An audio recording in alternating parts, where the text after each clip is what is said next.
What's up guys, in this video I'm going to show you that how you can upload high resolution photo or video on your Instagram. So let's get started. What you have to do, first you have to open up your Instagram. So after opening the Instagram, what you have to do, you have to go to your profile, then you have to upload a photo. You need to select a photo to upload on Instagram. I'm going to upload this photo right here.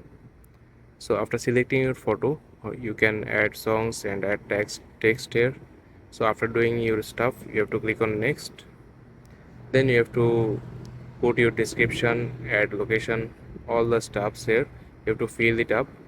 After filling all the stuff here, you have to click on more option in the last option. Now you have to scroll a little bit and you can see here is the option called media upload quality, upload at highest quality. This is the important thing, is you have to make sure this option is turned on. If this option is turned off, your photo or video will not be uploaded on highest quality. So make sure your option is turned on this option. After turning this option on, now you're ready to go. You can share your post at the highest quality or highest resolution on your Instagram. So this is how you can upload highest resolution photo or video on your Instagram app.